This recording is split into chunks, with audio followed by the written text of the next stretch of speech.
Hi friends, ആഗ്രോബീസിൻ്റെ ഒരു പുതിയ എപ്പിസോഡിലോട്ട് ഏവർക്കും സ്വാഗതം. ഇടുക്കി ജില്ലയിൽ ഇപ്പോൾ നമുക്കറിയാം ഇടതടവില്ലാതെ മഴ കിട്ടിക്കൊണ്ടിരിക്കുകയാണ്. നമ്മുടെ ഏലത്തോട്ടങ്ങളെല്ലാം അഴുകലൊക്കെ ഒന്ന് സ്റ്റാർട്ട് ചെയ്ത് നമ്മൾ ഫംഗിസൈഡുകളൊക്കെ കൊടുത്ത് അത്യാവശ്യം കൺട്രോളിൽ നിർത്തിയിരുന്നൊരു സാഹചര്യമാണ്. ഈ ഒരു 2-3 ദിവസമായിട്ട് കിട്ടിയ തുടർച്ചയായിട്ടുള്ള അതിശക്തമായിട്ടുള്ള മഴയിൽ വീണ്ടും പല തോട്ടങ്ങളിൽ നമുക്ക് കാണാൻ കഴിഞ്ഞു. ഈ കണ്ണിയഴുകൽ, അതേപോലെ തട്ടമറിച്ചിൽ, റൈസറ്റോണിയ ഇതുപോലുള്ള രോഗങ്ങൾ വളരെ വ്യാപകമായിട്ട് കണ്ടു തുടങ്ങിയിട്ടുണ്ട്. ഏറ്റവും പ്രശ്നക്കാരായിട്ടുള്ള സാധനമാണ് ഈ കൊത്തഴുകൽ എന്ന് പറയുക, അല്ലെങ്കിൽ നമ്മൾ കണ്ണിയഴുകൽ, അല്ലെങ്കിൽ ശരം ചീഞ്ഞു പോകുന്ന അവസ്ഥ. നമുക്കിവിടെയാണെങ്കിലും തുടങ്ങിയിട്ട് നമ്മൾ ഒരു വീഡിയോ കാണിച്ചിരിക്കുന്നതിൽ 1-2 കായ്കളിൽ അത് പിടിച്ച് തുടങ്ങിയിരുന്നു. നമ്മളൊരു ബോഡോ കൊടുത്തുകൊണ്ട് ഒരു അണ്ടർ കൺട്രോളിലാണ് നിൽക്കുന്നത്. അപ്പോൾ ബോഡോ മിശ്രിതമൊക്കെ കൊടുത്തു കഴിഞ്ഞാൽ ഒരു 10 ദിവസം ഒരു കൺട്രോളിൽ നിൽക്കും. അതിനുശേഷം വീണ്ടും ഇത് സ്റ്റാർട്ടാകുന്നതായിട്ട് നമ്മൾ കണ്ടുവരുന്നുണ്ട്. അപ്പം കൊത്തഴുകലിനായിട്ട് നമ്മൾ ഉപയോഗിക്കുന്ന 1-2 കോമ്പിനേഷൻസ് ഉണ്ട്. അത് കൃത്യമായിട്ട് ഉപയോഗിക്കുക. അതിനുശേഷം ഈ അഴുകൽ സ്റ്റാർട്ടായ ശരങ്ങൾ നമ്മൾ മുറിച്ച് ദൂരെ എവിടെയെങ്കിലും കൊണ്ടുപോയി നമ്മുടെ പറമ്പിൽ നിന്ന് മാറ്റിയിടുക. അല്ലാത്ത പക്ഷം നമുക്ക് ഇത് കൺട്രോൾ ചെയ്യാൻ പറ്റുകയില്ല. നമ്മൾ അവസാനം 1-2 കായ്കളൊക്കെ അഴുകളിലൊന്ന് ശരം നിർത്തി കഴിഞ്ഞ് കഴിഞ്ഞാൽ ആ തോട്ടത്തിലോട്ട് മൊത്തം സ്പ്രെഡാകും. അപ്പം നിലവിൽ നമുക്ക് മോശപ്പെട്ട് നിൽക്കുന്ന 1-2 ചെടികളിൽ മാത്രമാണ് കണ്ടത്. നമ്മളതുകൊണ്ട് അതിൻ്റെ ശരം മുറിച്ച് കളഞ്ഞ് അതിലൊരു നല്ല ഫംഗിസൈഡും കൊടുത്ത് നിർത്തും. അപ്പം നമ്മൾ ഈ വീഡിയോ കൊണ്ട് ഉദ്ദേശിക്കുന്നത് ഈ കണ്ണിയടികൾ അല്ലെങ്കിൽ കൊത്തഴുകലിന് കൊടുക്കാൻ കഴിയുന്ന നല്ല കോമ്പിനേഷനുകൾ ഏതൊക്കെയാണ്, കെമിക്കൽ കോമ്പിനേഷനുകൾ ഏതൊക്കെ മരുന്നുകളാണ്, എങ്ങനെയൊക്കെയാണ് ഉപയോഗിക്കേണ്ടതെന്ന് നോക്കുക നമ്മൾ ഈ വീഡിയോ കൊണ്ട് ഉദ്ദേശിക്കുന്നത്. എല്ലാവർക്കും മനസ്സിലായി കാണും ഈ കൊത്തഴുകൽ എന്താണ്, കണ്ണിയടികൾ എന്താണെന്ന് എല്ലാവർക്കും മനസ്സിലായി കാണും. ശരിക്കും ഫൈറ്റോത്തോറ എന്ന് പറയുന്നൊരു ഫംഗസ് കൊണ്ടാണ് ഈ കൊത്തഴുകൽ പോലുള്ള രോഗങ്ങളുണ്ടാകുന്നത്, തട്ടമരത്തിൽ കൊത്തഴുകൽ പോലുള്ള രോഗങ്ങളുണ്ടാകുന്നത്. ഈ ഫൈറ്റോത്തോറാൻ്റെ ഗണത്തിൽപ്പെടുന്ന പലതരം ഫംഗസുകളുണ്ട്. അതുങ്ങളുടെ പ്രവർത്തനം കൊണ്ടാണ് ഈ തട്ടമരത്തിലും കൊത്തഴുകലൊക്കെ നമുക്ക് കണ്ടുവരുന്നത്. നമ്മളിപ്പോൾ ഈ കൊത്തഴുകലിന് ട്രീറ്റ്മെൻറ്റ് ചെയ്യാതിരിക്കുകയാണെങ്കിൽ അടുത്ത് നിൽക്കുന്ന ചെടിയിലോട്ട് വേഗത്തിൽ ഇത് സ്പ്രെഡായി അടുത്ത് നിൽക്കുന്ന ചെടികളും കൂടെ നശിപ്പിച്ച് കളയും. അതാണ് ഇതിൻ്റെ ഒരു പ്രശ്നം. അതുകൂടാതെ നമ്മൾ അടുത്ത റൗണ്ട് കായെടുപ്പ് വരുമ്പോഴത്തേക്കും ആൾക്കാർ ആ ശരത്തിൽ തൊട്ട് അതിനുശേഷം രോഗമില്ലാത്ത ചെടിയിലോട്ട് നമ്മൾ സ്പർശിക്കുമ്പോൾ ഈ ഫംഗസുകൾ പെട്ടെന്ന് ആ ചെടിയിലോട്ട് പകർന്ന് അടുത്ത് നിൽക്കുന്ന ചെടികൾ നശിച്ചു പോകാൻ സാധ്യത കൂടുതലാണ്. പിന്നെ നമ്മൾ ശ്രദ്ധിക്കേണ്ട കാര്യം, കൊത്തഴുകൽ ഒരിക്കൽ വന്ന തോട്ടത്തിൽ എല്ലാ വർഷവും തുടർച്ചയായിട്ട് വരാനുള്ള സാധ്യതകളുണ്ട്. അതിന് നമ്മൾ ചെയ്യേണ്ട കാര്യം, ആ മണ്ണിൽ നിന്ന് ഫൈറ്റോത്തോറ പോലുള്ള ഫംഗസുകളുടെ സ്പോറുകൾ പൂർണ്ണമായിട്ടും നശിപ്പിക്കാനായിട്ട് നമ്മൾ ബയോസൊക്കെ വേനൽക്കാലങ്ങളിൽ കൊടുത്ത് നല്ല രീതിയിൽ ട്രീറ്റ് ചെയ്യുക.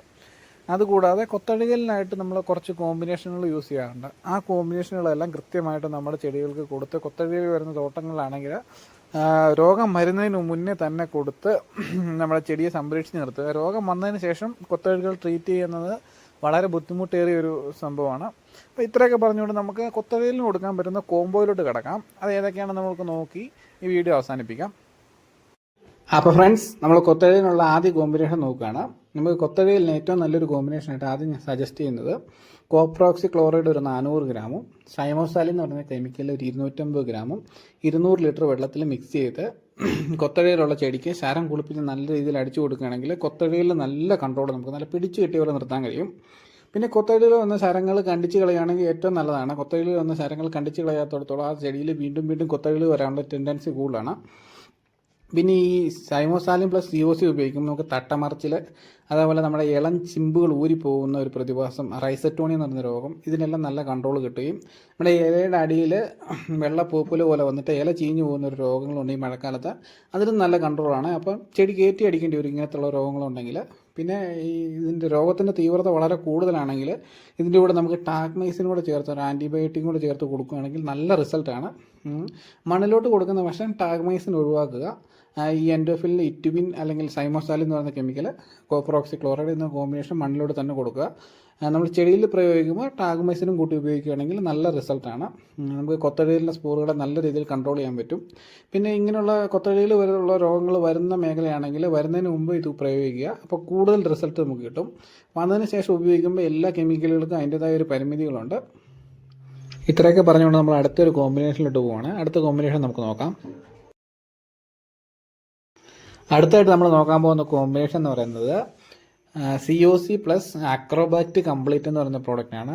അപ്പോൾ നമുക്കറിയാം കോപ്രോക്സി ക്ലോറൈഡും അക്രോബാക്റ്റ് കംപ്ലീറ്റിനകത്ത് വരുന്നത് ടൈമത്തമോർഫ് എന്ന് പറയുന്ന കെമിക്കലും മെറ്റിറാം എന്ന് പറയുന്ന കെമിക്കലാണ് വരുന്നത്. അപ്പോൾ COC ഒരു 200 to 250 ഗ്രാമും അക്രോബാക്റ്റ് ഒരു 200 to 250 ഗ്രാമും കൂടെ യൂസ് ചെയ്യുകയാണെങ്കിൽ നമുക്ക് കൊത്തഴുകൽ, തട്ടമറിച്ചിൽ പോലുള്ള രോഗങ്ങൾ, അതേപോലെ നമ്മുടെ ഫിസേറിയത്തിൻ്റെ സ്പോറുകൾ, അതേപോലെ ഇലപ്പുള്ളി രോഗങ്ങൾ, ഇലയിലടിയിൽ പൂപ്പൽ വന്നിട്ട് ഇല ചീഞ്ഞ് പോകുന്ന രോഗങ്ങൾക്കെല്ലാം നല്ല കൺട്രോളാണ്. കൊത്തഴുകിൽ നല്ല സൂപ്പർ കൺട്രോൾ ഒരു കോമ്പിനേഷനാണ്. ഇതേപോലെ തന്നെ രോഗം ഭയങ്കര സിവിയറായിട്ട് നിന്ന് നമുക്ക് ബാക്ടീരിയ ഇൻഫെക്ഷനുകളൊക്കെ കൂടി വരുന്ന ഒരു സാഹചര്യമാണെങ്കിൽ നമുക്ക് 2 ടാഗ്മൈസിനോട് കൂട്ടി ഉപയോഗിക്കാൻ കഴിയുന്നതാണ്. അപ്പോൾ നമ്മളിപ്പോൾ പറയുന്ന കോമ്പിനേഷൻ എല്ലാം മാക്സിമം ഡോസേജിലാണ് പറയുന്നത്, ഫുൾ ഡോസേജ്. പിന്നെ നമ്മുടെ തോട്ടത്തിലെ അഴുകലിൻ്റെ തീവ്രത അനുസരിച്ച് നമുക്ക് ഡോസേജ് അല്പം വേണമെങ്കിൽ കുറയ്ക്കാൻ പറ്റും. നല്ല സിവിയറായിട്ട് നിൽക്കുന്ന കണ്ടീഷൻ ആണെങ്കിൽ ഫുൾ ഡോസേജിൽ തന്നെ കൊടുത്താലേ നമുക്ക് നല്ല റിസൾട്ട് കിട്ടുകയുള്ളൂ.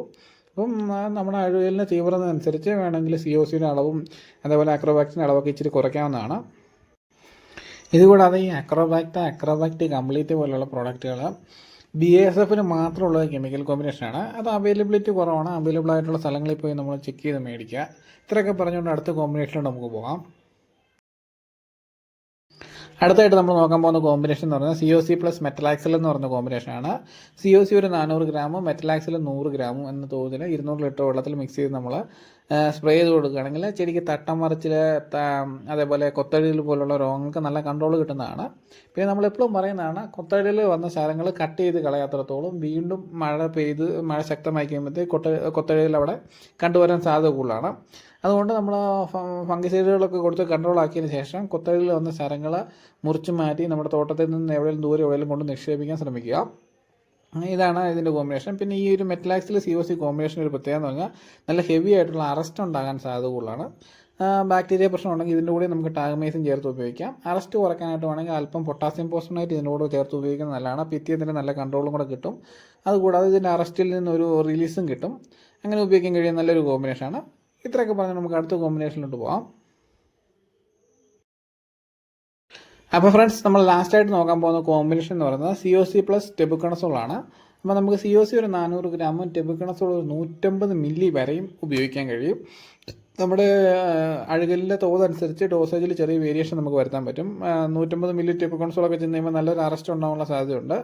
അപ്പോൾ തീർച്ചയായിട്ടും നിങ്ങളുടെ അഴുകലിൻ്റെ തീവ്രത അനുസരിച്ച് ഡോസ് നിങ്ങൾ മാനേജ് ചെയ്യുക. 150 മില്ലി വരെ ആവാം, അതിൽ കൂടുതലാകരുത്. അതാണ് നമ്മുടെ ഒരു കോമ്പിനേഷൻ വരുന്നത്. അപ്പോൾ നമ്മൾ ഈ COC പ്ലസ് ടെബുക്കണസോൾ കൊടുക്കുമ്പോഴത്തേക്ക് നമുക്ക് കൊത്തഴിലിൽ നല്ല കൺട്രോള്, അതേപോലെ തട്ടമറിച്ചിലും നല്ല കൺട്രോള്, പിന്നെ ഫിസേറിയത്തിന് നല്ല കൺട്രോള്, പിന്നെ പോമ പോലെ തട്ട പൊട്ടിക്കീറുന്ന രോഗങ്ങൾക്ക് നല്ല കൺട്രോള്, ഇലയ്ക്ക് ഉണ്ടാകുന്ന ചീച്ചിൽ പൂപ്പൽ രോഗങ്ങൾക്കെല്ലാം നല്ല കൺട്രോൾ കിട്ടും, ഇലപ്പുള്ളി രോഗത്തിന് നല്ല കൺട്രോൾ കിട്ടും. അങ്ങനെ ഒരു കോമ്പിനേഷനാണ്. സിസ്റ്റമിക് ആയിട്ടുള്ള ഒരു ടെബുക്കണസോളും അതിനോട് കോൺടാക്റ്റ് ആയിട്ടുള്ള COCയും കൂടെ കൂട്ടി ചെയ്യുമ്പോൾ നല്ല റിസൾട്ടാണ്. പിന്നെ നമ്മൾ ലാസ്റ്റായിട്ട് കൂടി ഒരു തവണ കൂടി പറയുകയാണ്, കൊത്തഴിയിൽ വന്ന ശരങ്ങൾ നമ്മൾ മുറിച്ച് കളയാത്ത പക്ഷം നമുക്ക് വീണ്ടും ഇതുണ്ടാകും. കൊത്തഴിയിൽ വന്നവർ കൃത്യമായിട്ട് ശ്രദ്ധിക്കുക. മരുന്ന് പ്രയോഗിച്ച ശേഷം ഇത് കൺട്രോൾ ആയതിനു ശേഷം നമ്മുടെ തോട്ടത്തിൽ കൊത്തഴിയിൽ വന്ന ശരങ്ങളെ കട്ട് ചെയ്ത് നീക്കം ചെയ്യുക. അത് മസ്റ്റായിട്ടും ചെയ്യേണ്ട ഒരു കാര്യമാണ്. അല്ലാത്ത പക്ഷം ഇത് വീണ്ടും വരും. പിന്നെ ഇതിനകത്ത് ചെടിക്കുള്ളിൽ കിടക്കുന്ന ചപ്പുകളെല്ലാം ഒന്ന് ക്ലീൻ ചെയ്ത് കൊത്തഴിയിൽ വന്ന ചെടി ഒന്ന് വൃത്തിയാക്കി ഇടുക. അതിനുശേഷം പറ്റുമെങ്കിൽ ഇത് മരുന്നൊക്കെ പ്രയോഗിച്ചതിന് ശേഷം അല്പം കുമ്മായം കൂടെ തൂളിക്കൊടുത്ത് അതിന് ചുറ്റുപാടും ഒന്ന് pH ഒക്കെ ഒന്ന് ക്രമീകരിച്ചാലും നല്ലതാണ്. ഇത്രയൊക്കെ പറഞ്ഞുകൊണ്ട് നമ്മൾ ഈ വീഡിയോ ഇവിടെ വൈൻഡപ്പ് ചെയ്യണം. നമ്മുടെ വീഡിയോ കണ്ട് ഇഷ്ടപ്പെട്ടതല്ല നമ്മുടെ വീഡിയോ ഒന്ന് ലൈക്ക് ചെയ്യുക, ഷെയർ ചെയ്യുകയൊക്കെ ചെയ്യുക. നമ്മുടെ ചാനലൊന്ന് സബ്സ്ക്രൈബ് ചെയ്യുകയൊക്കെ ചെയ്യുക. നമ്മുടെ വീഡിയോ ഉപകാരപ്രദമാകുന്നുണ്ടെങ്കിൽ തീർച്ചയായിട്ടും നിങ്ങൾ കമൻറ്റിലൂടെ അറിയിക്കുക. അതുപോലെ തന്നെ നമ്മൾ പറയുന്ന കോമ്പിനേഷനുകളൊക്കെ എല്ലാവർക്കും കൃത്യമായിട്ട് മനസ്സിലാകണമെങ്കിൽ സ്കിപ്പ് ചെയ്യാതെ വീഡിയോ കാണുക. ഇത്രയൊക്കെ പറഞ്ഞുകൊണ്ട് നമ്മൾ വീഡിയോ ഇവിടെ വൈൻഡപ്പ് ചെയ്യണം. അടുത്ത വീഡിയോ കാണുന്നവരെ എല്ലാവർക്കും ഒരിക്കൽ കൂടി നന്ദി.